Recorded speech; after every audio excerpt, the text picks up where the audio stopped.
말씀 사도행전 25장 13절부터의 말씀입니다. 수일 후에 아그리빠 왕과 버니게가 베스도에게 문안하러 가이사랴에 와서 여러 날을 있더니 베스도가 바울의 일로 왕에게 고하여 가로되 벨릭스가 한 사람을 구려하여 두었는데 내가 예루살렘에 있을 때에 유대인의 대제사장들과 장로들이 그를 고소하여 정죄하기를 청하기에 내가 대답하되 무릇 피고가 원고들 앞에서 고소사건에 대하여 변명할 기회가 있기 전에 내어주는 것이 로마 사람의 법이 아니라 하였노라.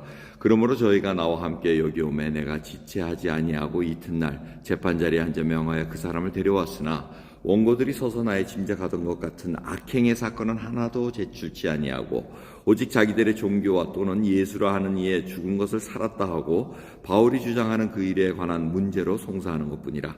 내가 이 일을 어떻게 사실할런지 의심이 있어서 바울에게 묻되 예루살렘에 올라가서 이 일의 신문을 받으리나 한즉 바울은 황제의 판결을 받도록 자기를 지켜주기로 호소하므로 내가 그를 가이사에게 보내기까지 지켜두라 명하여노라 하니 아그리빠가 베스도로 이르되 나도 이 사람의 말을 듣고자 하노라. 베스도가 가로되 내일 들으시리라 하더라. 이튿날 아그리빠와 버니게가 크게 우애의를 베풀고 와서 천부장들과 성중의 높은 사람들과 함께 신문서에 들어오고 베스도의 명으로 바울을 데려오니 베스도가 말하되 아그리빠 왕과 여기 같이 있는 여러분이여 당신들이 보는 이 사람은 유대의 모든 무리가 크게 외치되 살려두지 못할 사람이라고 하여 예루살렘에서와 여기에서도 내게 청원하였으나 나는 살피건대 죽일 죄를 범한 일이 없더이다. 그러나 저가 황제에게 호소한 고로 보내기를 작정하였나이다. 그에게 대하여 황제께 확실한 사실을 아랠 것이 없으므로 신문한 후 상소할 재료가 있을까 하여 당신들 앞 특히 아그리빠 왕 당신 앞에 그를 내어 세웠나이다. 그 죄목을 베풀지 아니하고 죄수를 보내는 것이 무리한 일인 줄 아나이다 하였더라. 아멘. 이 벨릭스라는 총독이 물러가고 베스도라는 총독이 새로 부임합니다. 근데 그 기간이 2년이 지난 기간이라고 성경은 기록하고 있습니다. 그러니까 2년이 지나도록 사도 바울은 계속해서 억지 감금 상태에 있었다는 것입니다.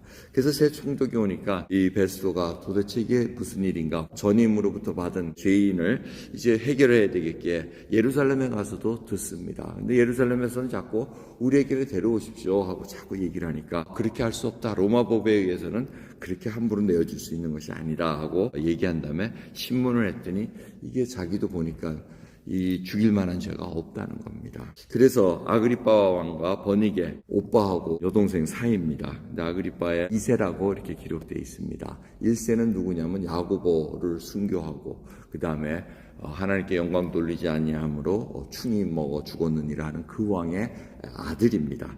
그 왕이 분봉왕이 돼가지고 베스도가 새로 부임하니까 이제 인사드리러 왔다는 것입니다. 그래서 그 왕에게 혹시 자문을 구할 수나 있지 않을까 하고 이렇게 자문을 구한 사건입니다.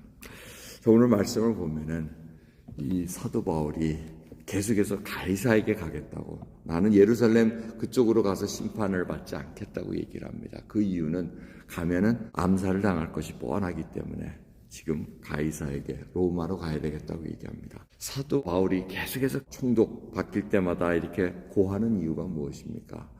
가장 중요한 것은 하나님께서 로마에 가서 말씀을 전해야 된다, 증거해야 된다는 그 명령이 있었습니다. 그리고 그 길을 가기 위해서는 자기가 무죄하다고 이렇게 호소해서 풀려나는 것보다는 여기서 지금 2년이나 감금된 상태에서 또 로마 군인의 호송을 받으면서 로마까지 가는 것이 그 암살당할 그 일을 잘 피해서 갈 수 있는 길이라고 생각을 했을 것입니다. 이 모든 일을 통해서 지금 사도 바울은 2년 동안 얼마나 그 모든 것들이 훈련되고 깎이고 나갔겠습니까? 나름대로 불평도 했을 것이고 나름대로 하나님은 어찌하여 이러십니까? 할 수도 있었을 것입니다. 그런데 궁극적으로 자기가 가야 될 것이 바로 로마에 가서 복음을 전해야 되기 때문에 어떠한 일을 해두든지 그 길을 가는 길에 바로 가이사에게 호소하는 것이 맞다고 생각했습니다. 반면에 이 새로 부임한 베스도라는 총독도 죄목을 찾을 수가 없습니다. 이 로마 황제에게 죄인을 하나 봐서 재판을 원하면 죄목을 정해야 되는데 죄목을 정할 길이 없습니다. 그러니까 자꾸 자문을 구하고 이런 여러 가지 행태를 구합니다. 자기는 이 죄목 못 찾겠습니다 하면은 자기 양심에 따라서 풀어주는 것이 맞습니다. 그런데 전임 총독이나 지금 후임된 총독이나 다 똑같습니다.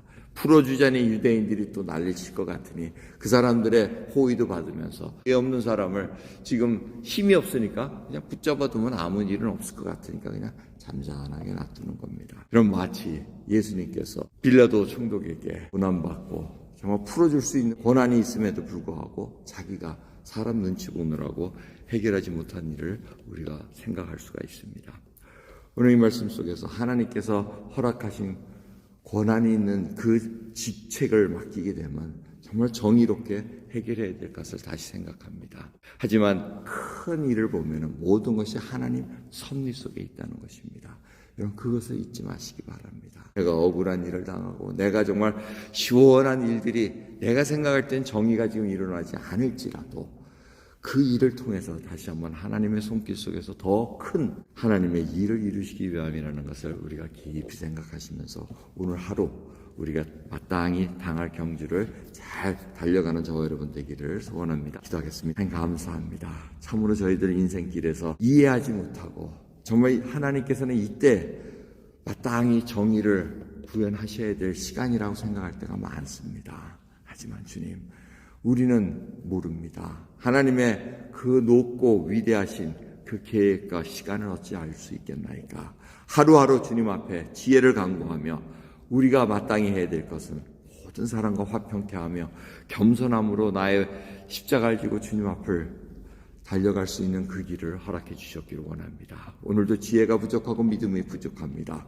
하지만 주님께서 오늘 간구하는 자들마다 저런 모든 것들이 하나님의 인도 속에 있다는 것을 다시 한번 깨닫고 나갈 수 있는 귀한 하루 허락해 주옵소서. 감사드리며 우리 예수 그리스도의 이름으로 기도드리옵나이다. 아멘.